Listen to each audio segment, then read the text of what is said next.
for the longest time. All right, good morning, Mad Hatter Nation. After a couple of days off, we're back at it. We are back at it, and so are the Buffalo Bills, and they're losing ways. Oh, my goodness gracious me. Thursday night, there was a ball game, and Thursday night football continues to be a fickle little floozy. I gotta edit myself there. We're too early in the show. Bills Texans on Thursday night football. What we learned from Houston's 23-19 win over the Buffalo Bills, a team that I had in the Super Bowl. And not only was it a Houston Texans team who isn't necessarily the most contentious as far as a contender for the Super Bowl goes, but a Davis Mills-led Houston Texans coming out swinging, taking on the Bills. And what an interesting play of things it was. Missed a couple parlay legs that could have cashed for me, but if ifs and buts were candies and nuts, if, then grandma wagon. Then we're going to head on over to start talking about the Detroit Lions. Wow, we got a game. We got a game. Not the most exciting game with the G-men, but a get-right game, and a big get-right game before a big divisional game this upcoming Thursday against the Green Bay Packers, where we have our Thanksgiving Day Classic.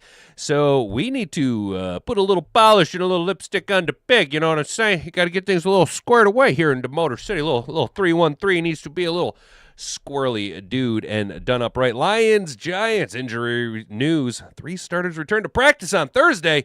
The Lions released their Week 12 injury report ahead of their matchup with the New York Big Blue G-Men, and it is a good thing to see guys on. It's disheartening to see a couple of guys still dicking around, but you know, you guys know how I feel about the Kirby Joe situation.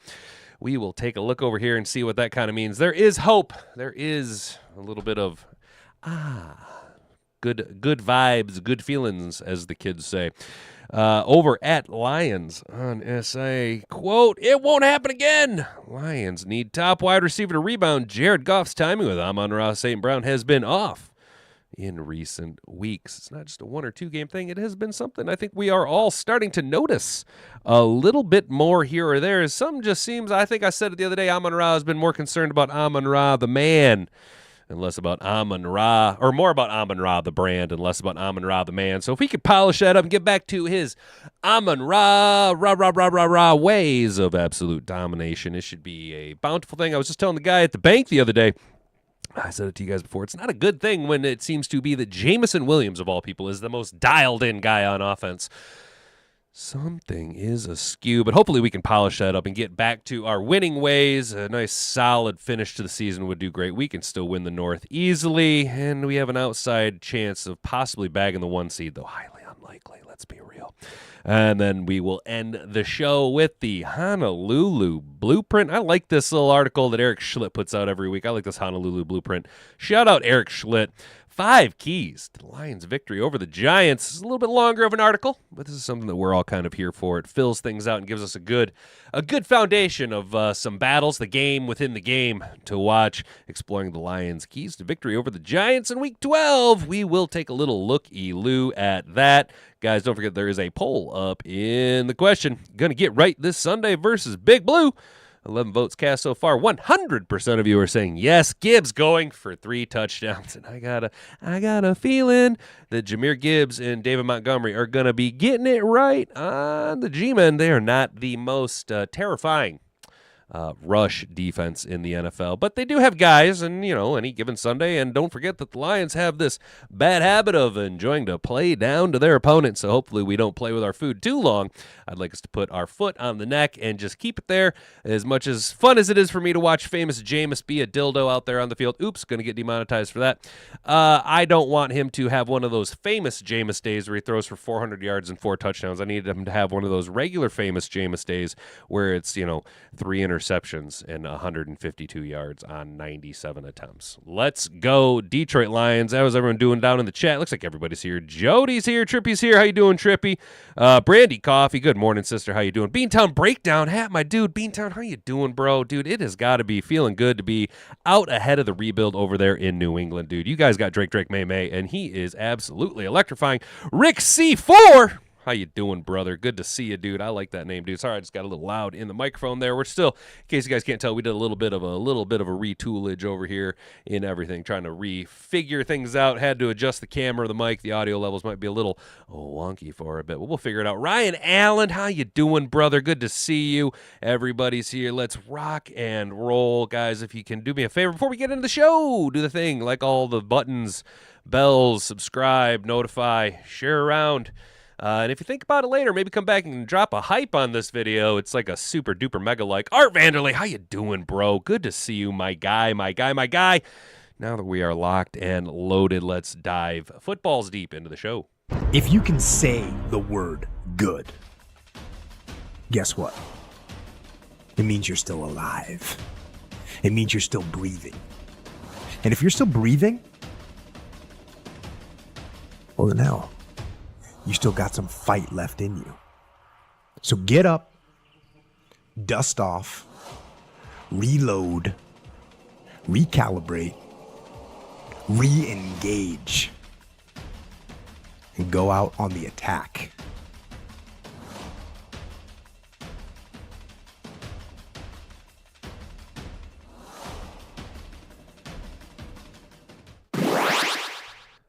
The explanation I have is your voice, brother. I'm sorry, dude. It's totally okay, Steve. I appreciate the support, dude. Hopefully the baby calms down, dude. I have a face for radio, so, I'm not necessarily the best around children here. All right, guys, over at NFL.com. Bills, Texans on Thursday Night Football. What we learned from Houston's 23-19 win, and kind of a shocker. Let's be honest. This is that Thursday night thing that we're talking about, where Thursday Night Football is just goofy as all can get out. Anything can happen. Oh, anything could happen on a Thursday Night Football. Anything could happen. It's magical, it's whimsical, and it's wonderful. Texans defense dominated Bills with devastating performance.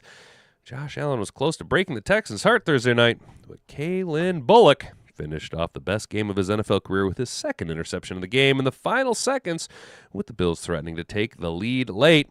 Bullock's first INT came right after the Texans took the lead in the second quarter, leading Houston to a field goal. He also forced a fumble deep in Buffalo territory that led to another field goal. But Bullock was hardly the only standout defensively for the Texans, who sacked Allen a career worst. 8 times for minus 70 yards.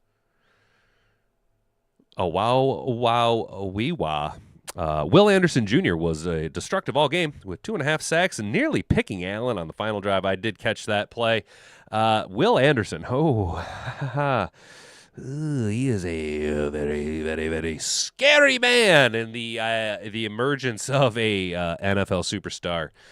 We might have seen him take flight yesterday, and just the ceiling on this guy. Holy crap! One-man wrecking crew.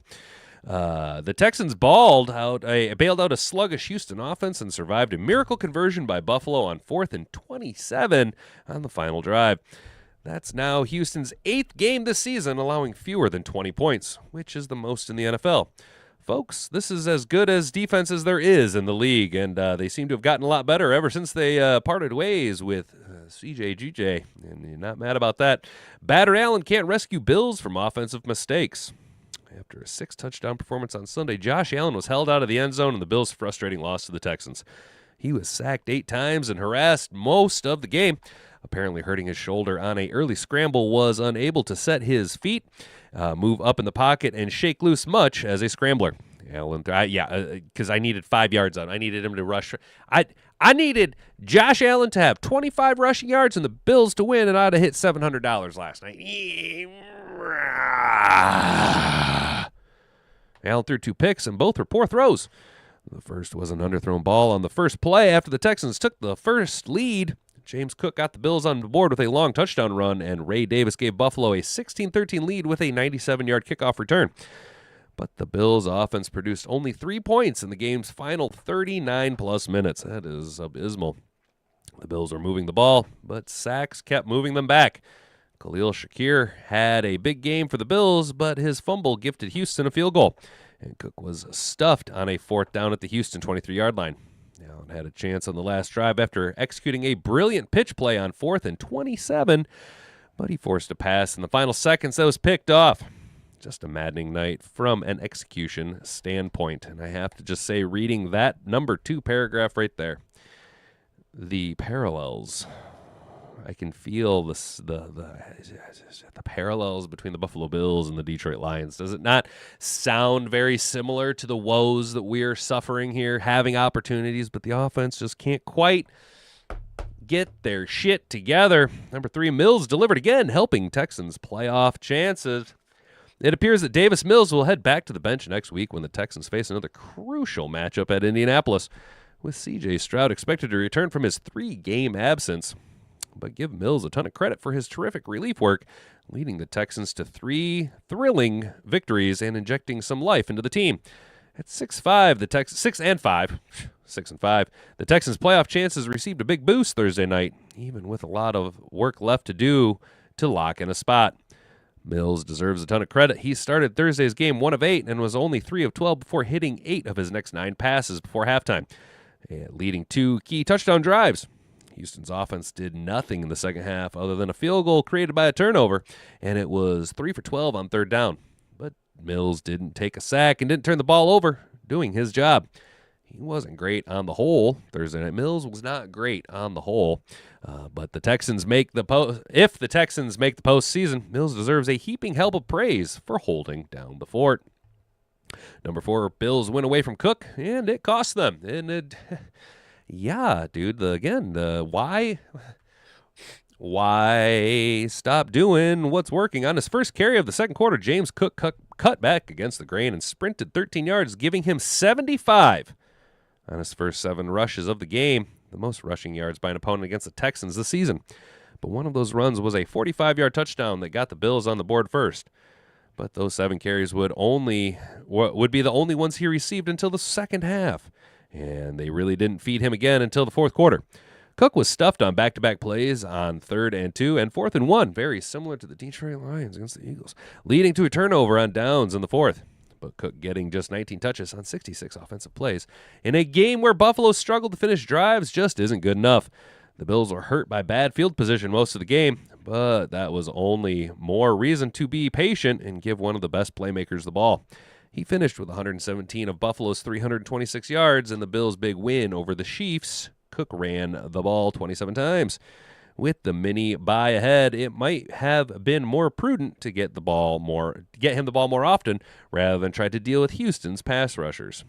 And finally, the Texans figured out how to win the close ones. One of the big reasons why the Texans found themselves with a 3-5 record not long ago was that they were struggling to figure out how to finish off games.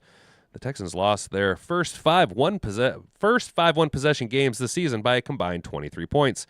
But in getting over the 500 hump, Houston now has won 3 straight one-score affairs, all coming down to the final seconds. Davis Mills led the furious comeback against the Jags, and the Texans took care of business late against the Titans and sweated out another thriller against the Bills. Thursday night's performance was about the defense, holding the Bills out of the end zone after James Cook's first quarter touchdown and holding on for dear life late on 3 defensive possessions, despite Buffalo getting inside Houston's 25-yard line on each of them. They might not be as fortunate the next time, but the Texans have shown better poise late in games, both improving their playoff hopes and prepping them for a bumpy road ahead. NFL research real quick. On Thursday, Will Anderson Jr. tied Mario Williams' Texan sack record from the 2007 season of 6 straight games with a sack for the longest single-season streak of games with a sack. The only Texans player with a longer sack streak is J.J. Watt, with 7 games spanning over the 2014 to 2015 season. And Watt won Defensive Player both of those seasons. So just a little bit of Will Anderson Jr. he's legit, dude. He's in some very elite grouping there of people he's being mentioned with. How did we feel about that game, Mad Hatter Nation? Didn't watch the game last night. That's fair, Rick. I'm here for a few, but then I got to call us back. Eye doctor for a blind baby, hoping for good news. Oh, Rick, dude, I hope everything comes out good, man. I hope everything comes out good, dude. Watch the Lions over the Wings on Sunday. treated to a shit game. Watch the Wings instead of TNF, treated to a shit game. Man, I'm bad at this. Yeah, trippy, dude. It happens sometimes, man. With the regular season ending soon and postseason coming up, do you continue to stream during off season? Not sure if you're a hockey fan or not. So Steve, yeah, I'm not really a hockey fan, and yeah, I'm gonna just continue to do 5 days a week, dude. Admittedly, bro, the off season, obviously we don't talk about games. There's a lot more filler material, a lot of thought exercises, but as it stands right now, dude, especially the postseason will for sure, and I'm fully anticipating the off season to just continue to do 5 days a week like I've been doing. I originally started doing 3 days a week in the off season, Monday, Tuesday, Wednesday, and then ramped up to 5 days come the training camp. And I might take a couple of short weeks here or there in the off season, but I'm kind of I like structure. I like keeping my routine. So just in keeping with routine, I'm probably just gonna keep doing 5 days a week, man. You know what I'm saying? What's up, my guy? Kane, how you doing, brother? Glad you're feeling better. You know, all this talk about the loss, not one person has said good in response to it except for MCDC. Bro, see? That's what I'm saying, dude. I appreciate you, dude. I am feeling a lot better. Keep up the great work. Thank you, Mr. Detroit City. I appreciate it, dude, at USA at Freedom. But yeah, dude, so that says a lot about MCDC. He's got that Jocko mentality. Good. We have the opportunity to get better. Good. We have the opportunity to bite off more kneecaps, to tell everybody that we are legit good. You know what I'm saying? Just curious, I have to work event at the Red Wings game in January. I don't know how much about the Wings this year. Steven, I don't know anything about the Red Wings, brother. I hate to say this, but if you want some good Wings insight, at least my opinion, go check out the heavyweights at Woodward, dude. Spenmo Rax. Dude seems to know hockey pretty well, at least compared to what I know. Can the Lions win out this year? Beantown, 100%, and I think they're going to. I really do. I really don't see the Lions losing a game this calendar year and into 2026. I fully expect the Lions to win out and win every game between now and the Super Bowl. That's what I expect. Wings are finally replacing the old men with the kids, flirting with the top of the Atlantic this year. All right, Trippy. Well, there you go. Hey, Steven, so there you go. Trippy seems to know a little bit about hockey, dude. What's up, Brent? Good to see you, brother. I used to watch hockey back when I was a kid, but now I don't know, man. It's just not for me, dude. It's just not my thing. Hockey Elite, gotcha, dude. Right on, bro. Hell yeah, that's what's up, dude. And I figured there'd be some of you guys that are into hockey because we got a good mix of baseball and basketball and hockey fans. I'm like pretty much exclusively a football guy, man. Like it's I don't know, man. I played a lot of sports growing up, but like my love is football, dude, and that's why I just like talking football, dude. So we get 3 starters return to practice on Thursday off of the injury report. So no practice yesterday. Big surprise here. Not Terrion Arnold. Concussion still out, which, okay. But, Kirby Joseph. Bro, what's going on? What's up with your knee? You're freaking me out, dude. Kirby Joseph. This knee thing's starting to freak me out, dude. Are you going to be okay? Are you planning on coming back this year, bro? Because we just, you're like the best safety in football, and you're one of my favorite players on the team. I think you're actually the most valuable and important player on our defense. And I hate that I have to say this now, when healthy. I need to know what's going on because I need to know if you are going to be Ed Reed or Bob Sanders. What's it going to be, dude? Are you going to get right and stay healthy? Or are you going to be elite when you're available, Bob Sanders? Arnold remains in the NFL's concussion protocol and is still unable to practice at this time. On Wednesday, the Lions coach Dan Campbell noted that Arnold was still kind of day-to-day in his recovery, which essentially means they're in a wait-and-see mode at this time. Joseph continues to miss practice. With him unavailable for such an extended period, it's hard to predict when he'll be ready to play in games, even if he begins practicing soon. So just a big shout-out right here. Penei Sewell upgraded from estimated no practice on Wednesday.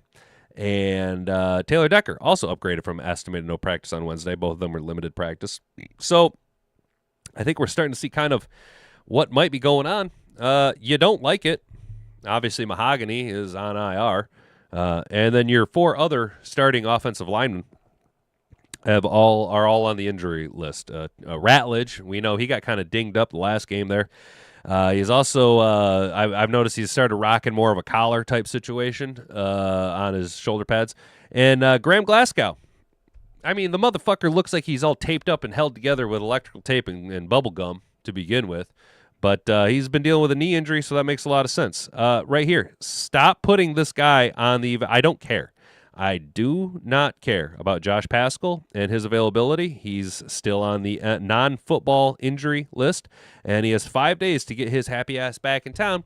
Or see that ship over there? It's sailing, and it's got Josh Paschal on it. And I think the ship sailed about a year and a half ago, but we're still letting you kind of troll around in port. I'm going to need you to go ahead and cut ties with that ship so that we can start to develop guys who really want to play ball, guys like the Egyptian magician, the Hammer Ahmed Hassanin. Marcus Davenport still on IR. He's got 2 weeks left. Do not care about Marcus Davenport. I do not care about his availability. He can go away to another team. I do not care about Marcus Davenport.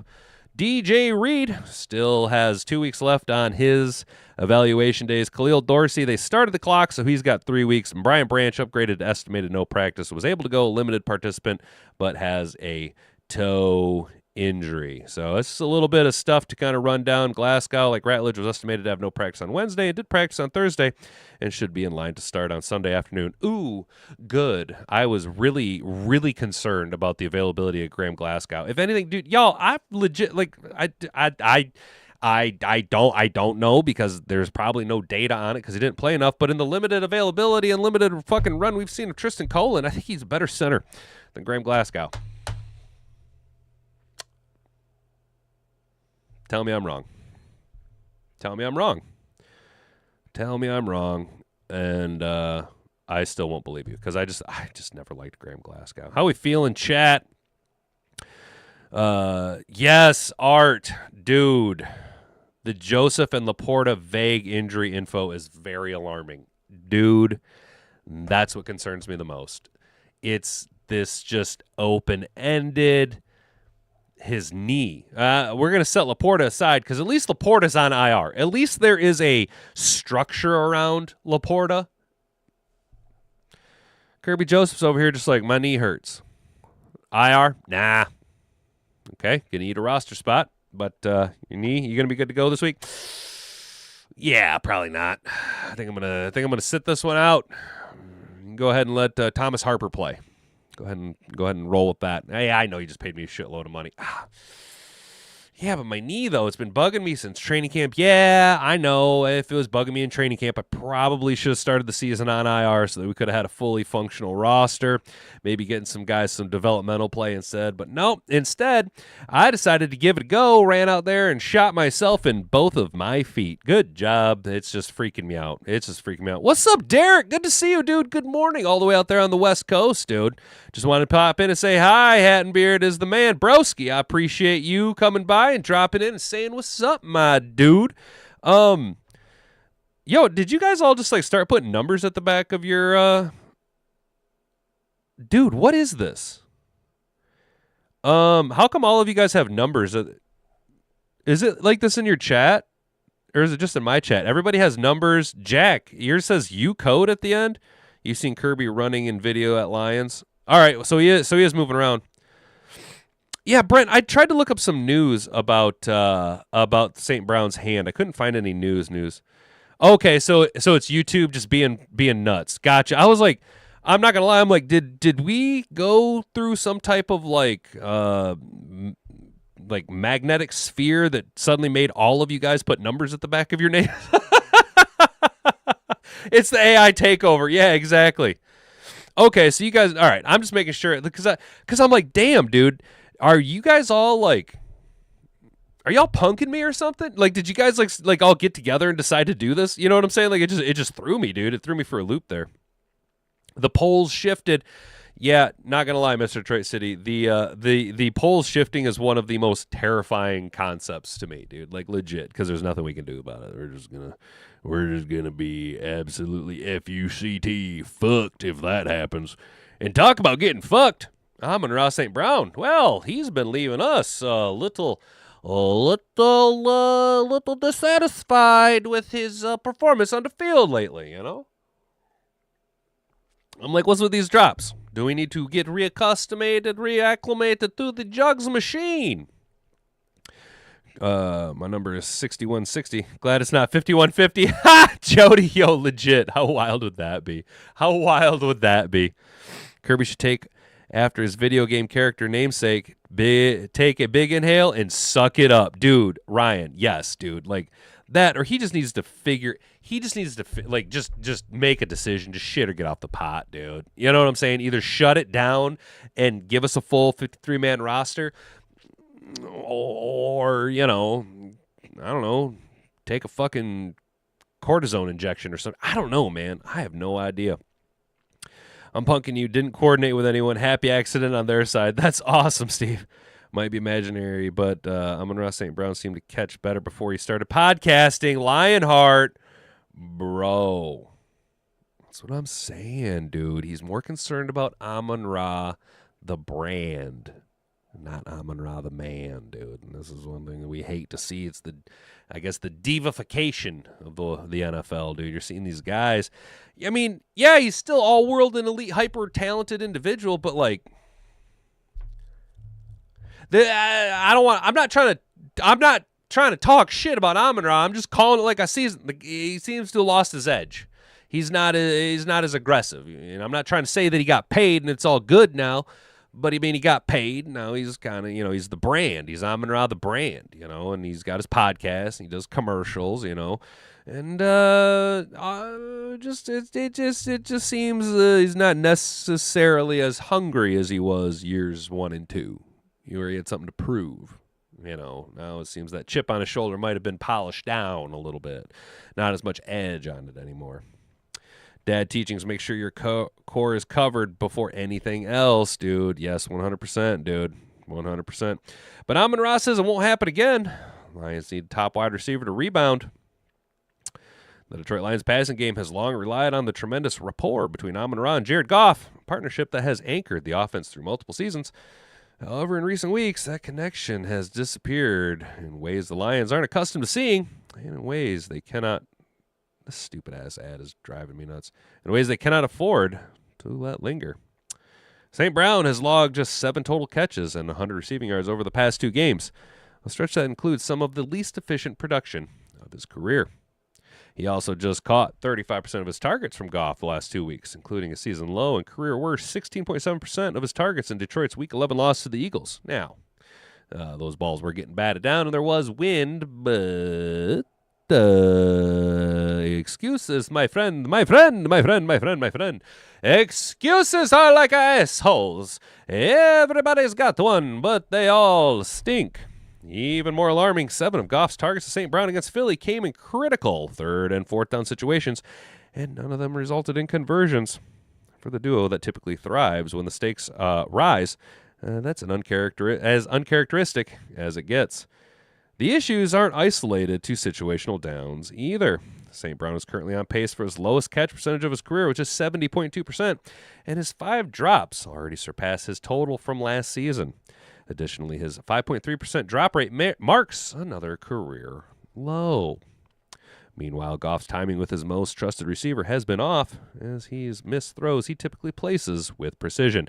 So, yes, I do have to agree with this a little bit. It is not all Amon-Ra's fault.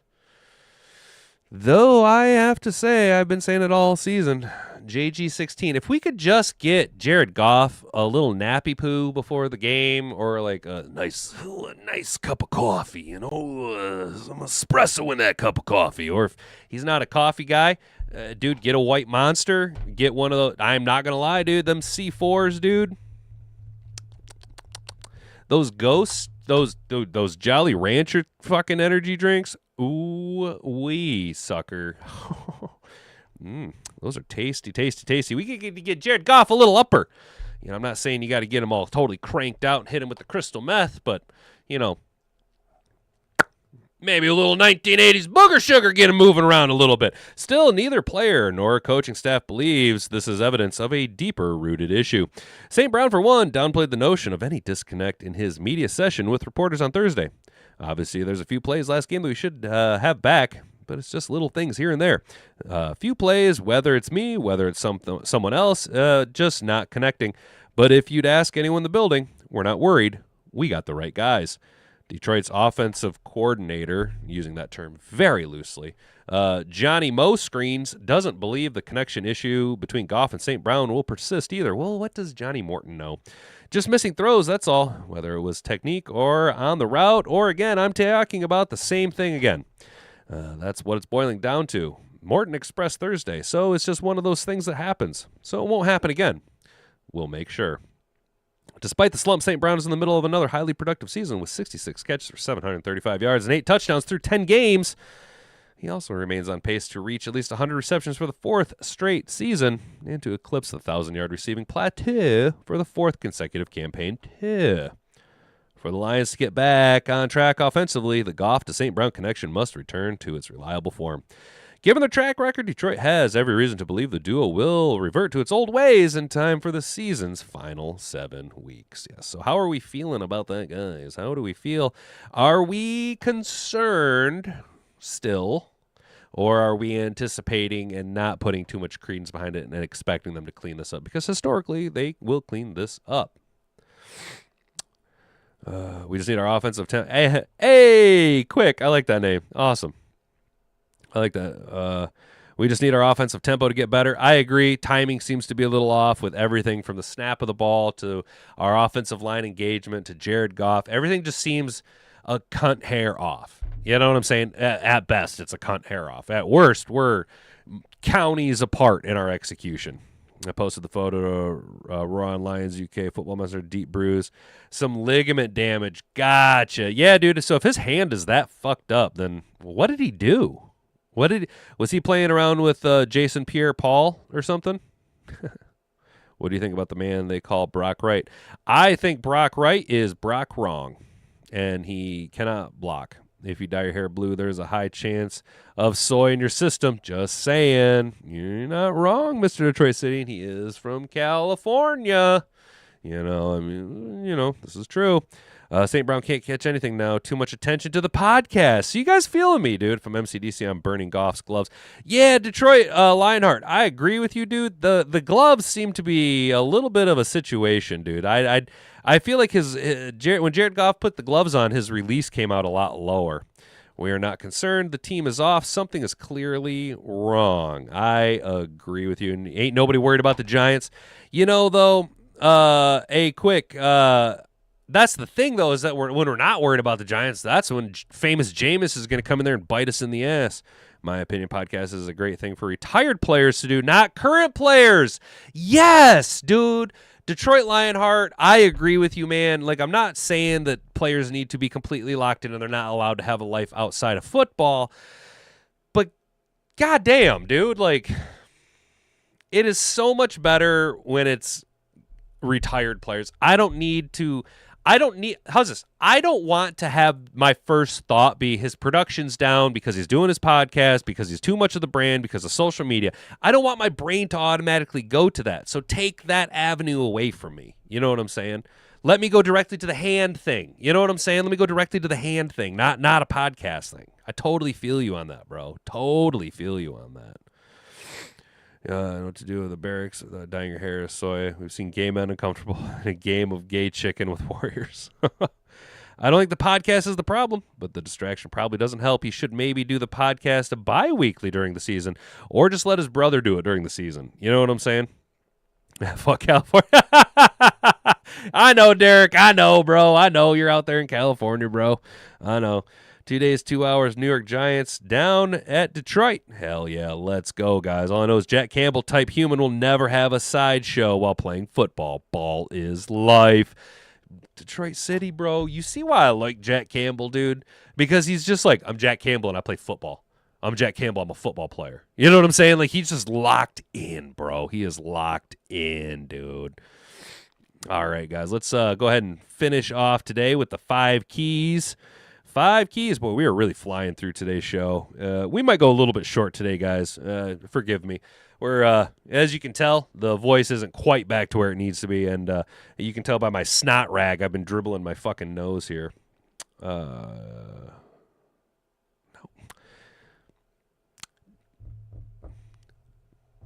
Why am I getting text messages from some company that's like, do you want us to come put Christmas lights up at your house?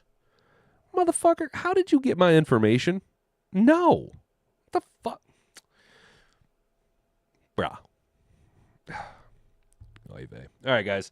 But yeah, so we're probably going to run a little bit short. We'll get through this article, and then we'll be out of here. We're just a little raspy. It's just a little raspy here. Key number 1, run. And after you're done running, go ahead and run some more. Just trying to make a quick buck. Damn, Trippy, that's funny, bro. All right, then. All right, I see you, bro. Well, here's the thing, man. I don't have a buck to spare, brother. My CBA got voted down, dude. I'm still waiting on 6 months of back pay, brother. I'm over here trying to rub pennies together, my guy. You know what I'm saying? I'm feeling it too. But I ain't gonna lie, dude. That was funny. You nailed it on that timing. Timing is everything. You crushed it on that one.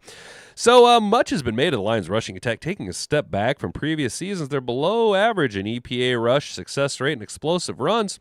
However, it's not all bad so far in 2025. They're in the top 10 in rushing DVOA. Rushing yards per game, rushing yards per play, rushing yards over expectation, and rush yards before contact. The most notable stat, though, is that they average nearly 100 fewer rushing yards per game in losses than in wins, underscoring the importance of the run game to the offense's success.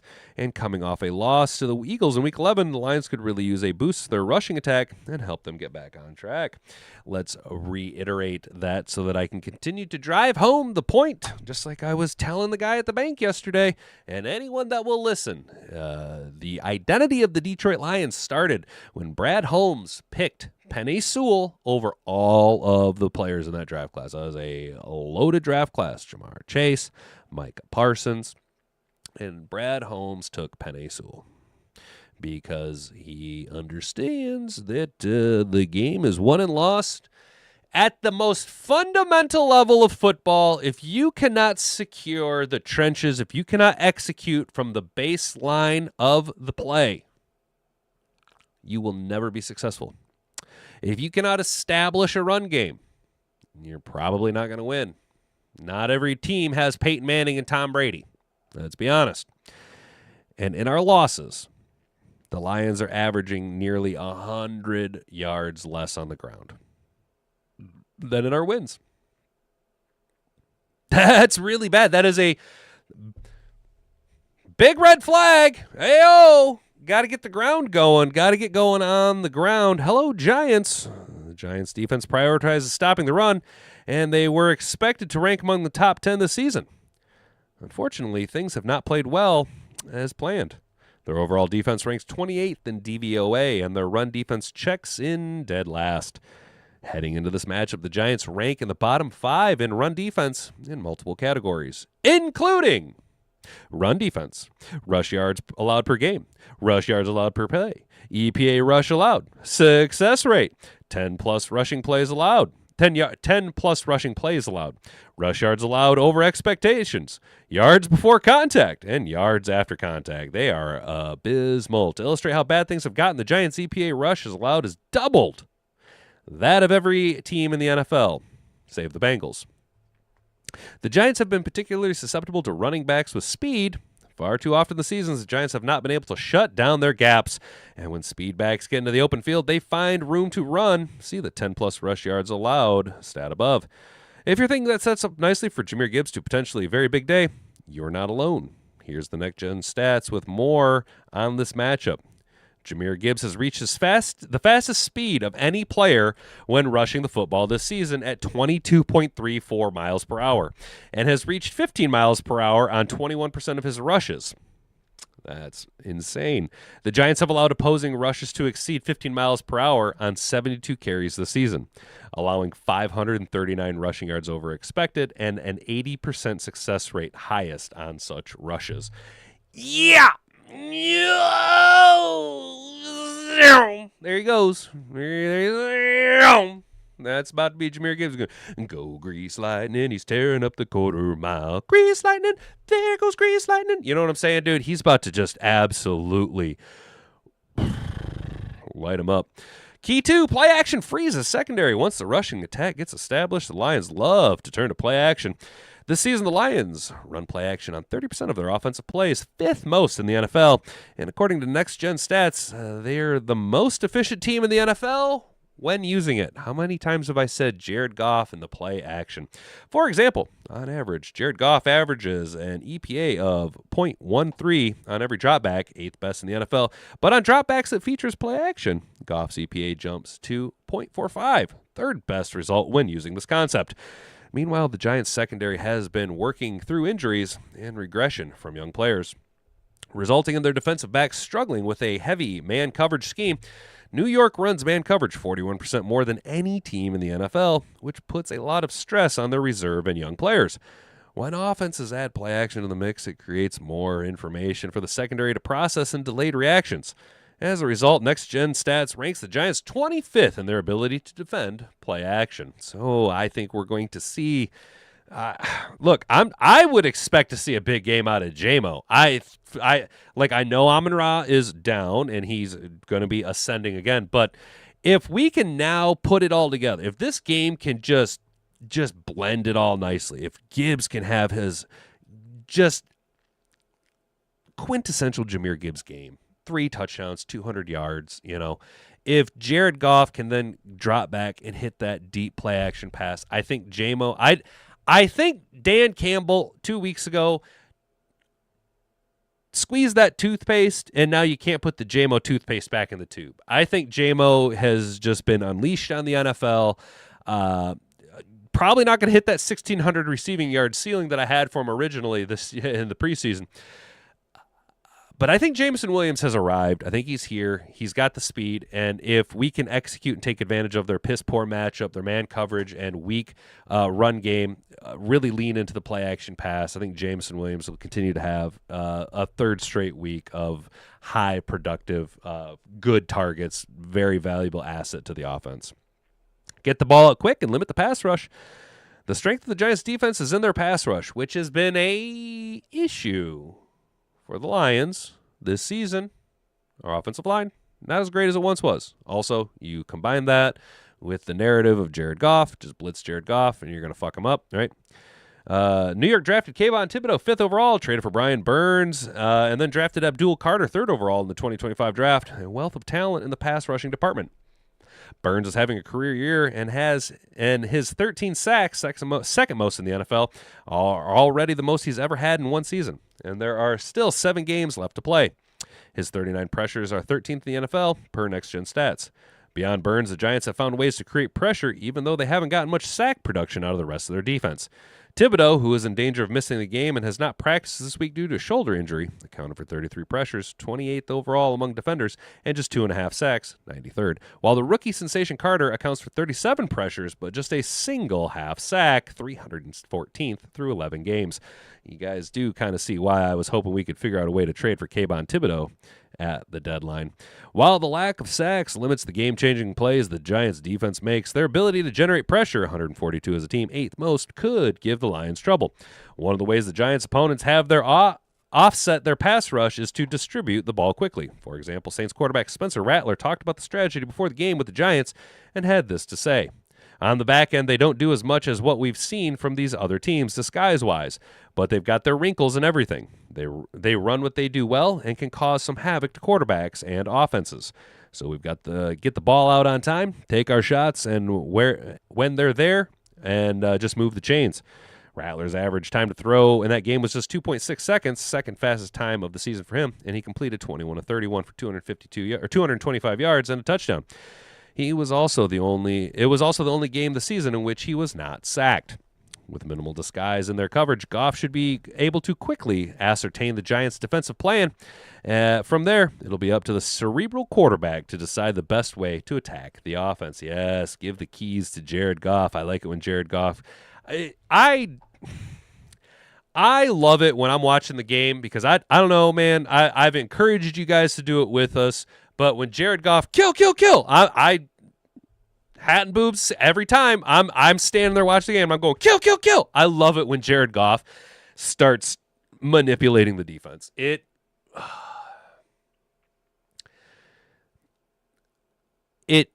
I'm not saying he is the same, but because I don't think you see it that often anymore. I don't think you see a lot of quarterbacks outside of a few handful of guys really get up and start dancing and playing around with the defense, manipulating the defense with their positions, calling audibles at the play. And it just reminds me of Peyton Manning. Okay, I'm not saying that it's the same, but y'all remember the chess matchups that Peyton Manning would have? Just audible and just playing with defenses, man. And it just kind of reminds me of that, right? It just hits the same thing. Stop the run, focus between tackles. From a statistical perspective, the Giants' rushing attack is their biggest strength. They rank 16th in DVOA on our top 10 rushing yards per game and 8th in explosive runs. Now they're without their sensational rookie starter and Cam Scatterbo. I wouldn't say he was sensational. Cam Scatterbo is the just keep chopping mentality. You know, he's going to put up all the yards. He's going to get you 100 yards on 50 carries, but he'll get you that 100 yards. It's just going to take him 50 carries to get there. But Tyrone Tracy and Devin Singletary have done a nice job in splitting duties. Tracy is the Giants' current starter and typically carries the ball on primary downs as Singletary takes over on short yardage and red zone responsibilities. However, when interim head coach Mike Kafka took over last week, he distributed their touches more evenly at about 50-50. Fortunately for the Lions, next-gen stats, the Lions are the 10th best team at stopping the run plays between the tackles. Detroit leans heavily on their defensive tackles to hold their gaps and allow Mike linebacker Action Jack Campbell to flow to the football. Here's an excerpt from Next Gen Stats on how Campbell has dominated in run defense. Gonna take me a little victory lap real quick here. Jack Campbell leads all linebackers in run tackle percentage with 25.9% and run stop percentage at 16.1 this season. Minimum 150 run defensive snaps. Missing a tackle on only 2 of his run tackle opportunities. He has also generated 12 pressures, tied for 11th most among linebackers, and a career-high 4 sacks, tied for most, when rushing the passer, despite Campbell blitzing at the lowest rate in his 3 seasons in the NFL, at just 19%. So when he goes, he goes. The Lions enter every game prioritizing stop their run, and while they'll have their work cut out for them against the G-Men, if the Giants are going to have success, they'll need Campbell to continue to produce at high rates. And finally, key number 5, don't expect Dart to stop running. Okay, so Jackson Dart might start this week. Shit. Rookie quarterback Jackson Dart had a very good start to his NFL career after taking over a starting role in Week 4. Dart has found success on the strength of his arm and legs, producing both as a passer and runner. While very successful running the football on designated and non-designed run plays, Dart does put himself in harm's way quite a bit. He's required a concussion check 4 times this season and is currently in the NFL's concussion protocol after suffering a concussion in Week 10. After missing last week's game against the Packers, Dart has returned to practice field for 2 limited practices this week and is trending towards returning to game action. If Dart does return for the game, the Lions are not expecting him to dial back his runs, according to defensive coordinator Calvin Shepard. Quote, "You can tell a player that likes to run less, but within his competitive nature, if he's out there, he's going to run the football. So we're preparing for a healthy Jackson Dart. Obviously, the QB run game stuff you have to be more prepared for, because we do believe it will uptick in the illusion of the QB run, so to say, if Jackson plays. But he'll be ready for any guy that they put out there Sunday. But we'll be ready for any guy they put out there Sunday. Look for the Lions to continue to deploy their contain and squeeze defensive front approach. They dedicated a lot of resources to stopping the run, both from the running back and the quarterback." So, is Jackson Dart actually expected to play? I'm not saying it's going to be an X factor, but it does make me feel a little uneasy if it's Jackson Dart as opposed to famous Jameis, just because he's more mobile, he's a little bit more agile, but he's also a little bit more fragile. Look at us go, you guys. We're going to take a walk through Mad Hatter Nation real quick. Damn, talking crap about Kirby Joseph not sucking it up, but you can't talk on camera for an hour. Talking crap about Kirby Joseph. Oh, God. No, yeah, I feel you, dude. We might hit an hour. We might. See, Steven, the thing is I have this bad habit of getting into what I call chat and beard mode. So I never know. I like to try and leave a little bit of time between the articles. I used to try and read like 5 or 6 articles, and I was just cutting myself too short with chatting it up with you guys. So now I just kind of only put about 4 articles together. And admittedly, when I was getting into that second that last article, we were at still had like a half hour of show left. I didn't know if we were going to be able to milk it out that last little bit here. But my slow 6th grade reading level definitely helps in padding out the time. Why is JMO's speed not mentioned? Jack, that's a good question. Oh, you're good, Steven. You're totally good, bro. No worries. Why is JMO's speed not mentioned? Because Jack, the emphasis on the speed was for running backs specifically. And JMO hasn't gotten at this point right now. Jameson Williams hasn't logged a faster speed than Jahmyr Gibbs. Jahmyr Gibbs has actually hit the high end speed. He's been the fastest player in the NFL. 22.93 miles per hour, something like that. Yes, Trippy. All right, Amik sneakily becoming a wide receiver 1 killer. We just need Tyrion to be consistent now, dude. At this point, Trippy, I would rather have Amik continue to be the monster slayer that he is, right? He can continue. Amik Robertson is essentially Geralt or Rivia. You know what I'm saying? He is just out here witchering it up. You know what I mean? I would rather have the proven asset who was ascending. Now, Terrion Arnold was playing better. He did have that ridiculous interception, right? I would rather have DJ Reed come back and start playing really, really well. I think he was playing better, and I think he has a higher ceiling right now than Terrion Arnold. I would prefer us not rush Terrion back, even though he was playing better. He's been a little up and down both with his play and his health this year. So if we're gonna probably pump the brakes on TA, at least I would pump the brakes on TA, not rush him back, and continue to roll with the proven assets that we have. This is why I emphasize how important it was 2 years ago when we signed Amik Robertson. That's why I was so hyped this year when we signed Rock Ya-Sin. These are proven, valuable assets who are not over the hill, but have been able to come in and contribute and play really high, valuable snaps for the Detroit Lions in lieu of the top 2 corners being out. But I do agree with you. I think Amik is sneakily becoming a wide receiver 1 killer. I think he's starting to become, dare I say, a lockdown corner? Is Amik Robertson a lockdown corner? Is he slowly becoming legit lockdown wide receiver 1 killer? I would say yes. Play action is a lot more effective after you've established the run, Lionheart. You are correct, which is why Goff has been able to thrive here in Detroit with Dan Campbell's mentality, establish the run. We've always had a 2-headed running back approach, be it Swift and Jay Willie, or be it Montgomery and Gibbs.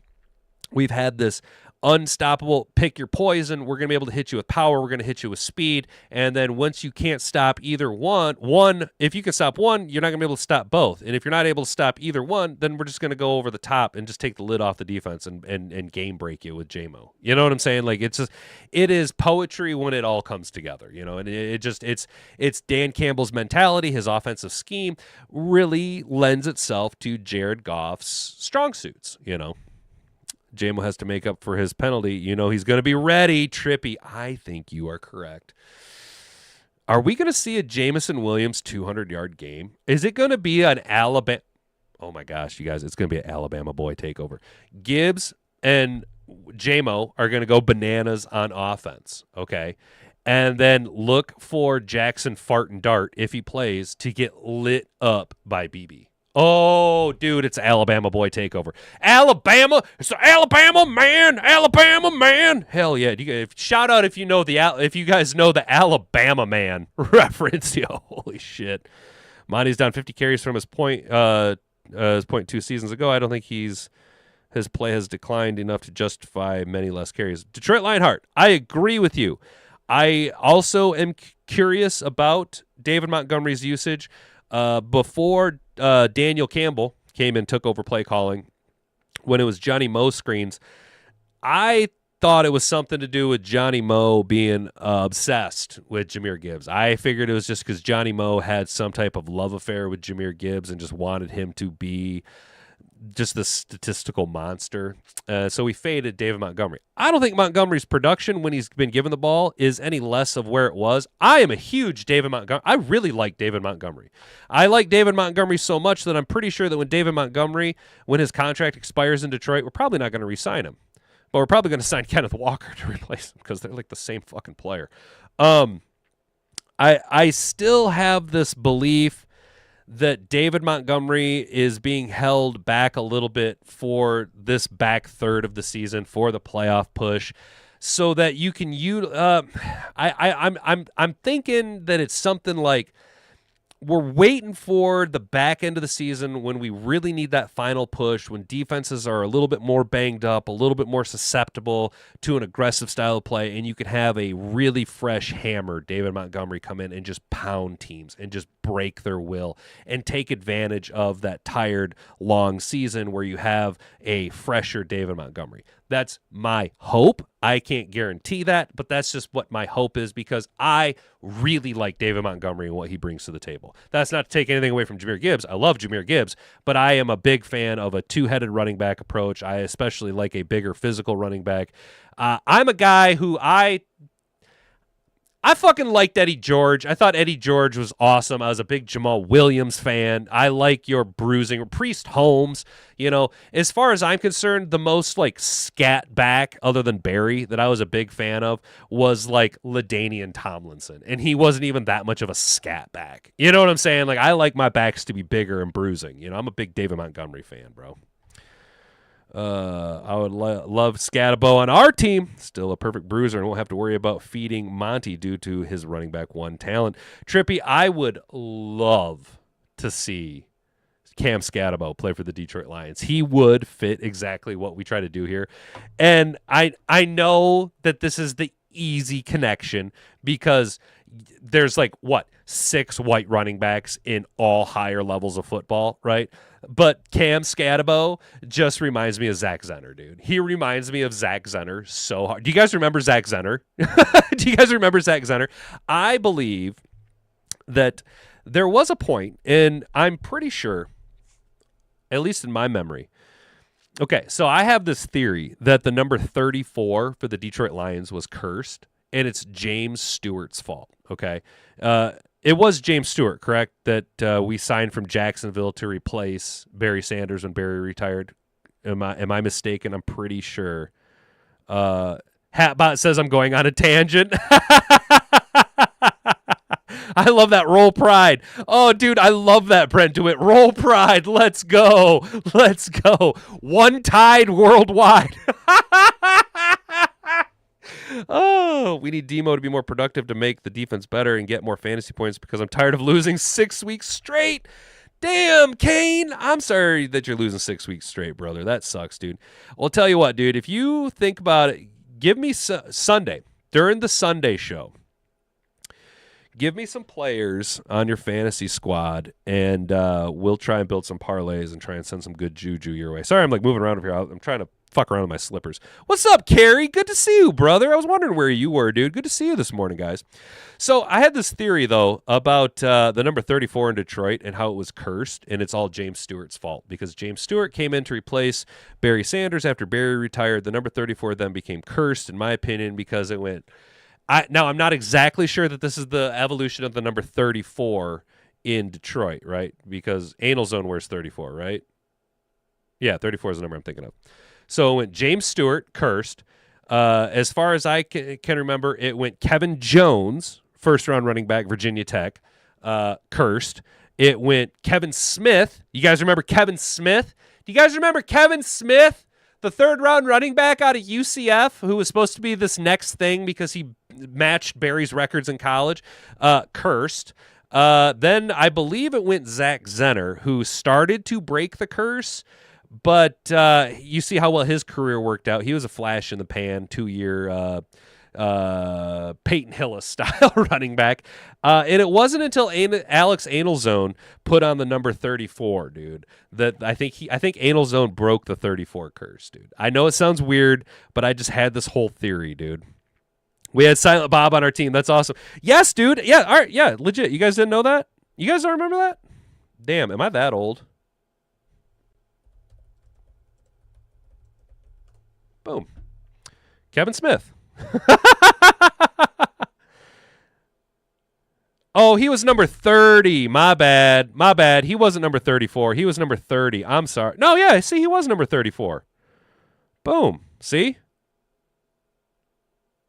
Yeah, he did wear 34. I thought so. Yeah, this guy. You guys remember Kevin Smith? Kevin Smith. Oh, man. Kevin Jones. Whoops. You guys remember Kevin Jones? Kevin Jones. Can you guys name the other running back taken in the first round that was also named Jones, drafted by a NFC team that started with D? Similar to Kevin Jones, the other running back, it took me a minute there, was Notre Dame product Julius Jones. That's right, Julius Jones, also taken in the first round. But Kevin Jones, taken by the Detroit Lions, and he ended up having some wild fucking injury. Foot injury, Detroit Lions.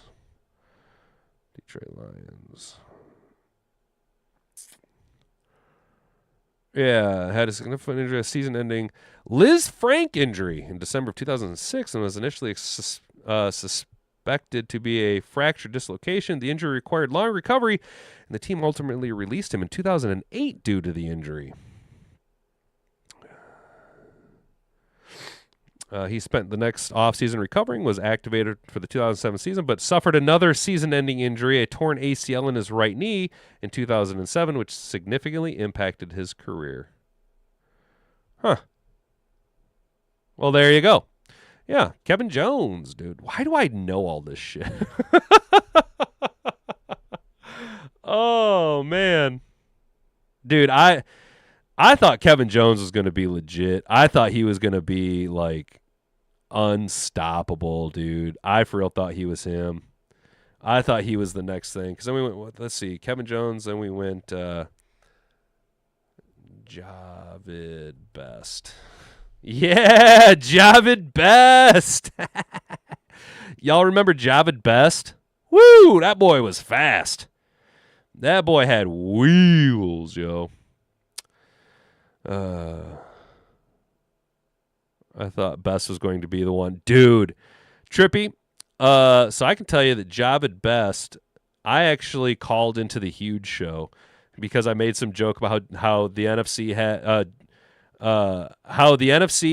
the Lions had Javid Best and the rest of the NFL had all the rest, because I thought Javid Best was going to be he was so fast. But, you know, he just couldn't stay healthy. Just couldn't fucking stay healthy, man. Right on. Well, that was fun. A little nostalgia trip for you. Yeah. Kevin Smith, Kevin Jones, Javid Best. Woo!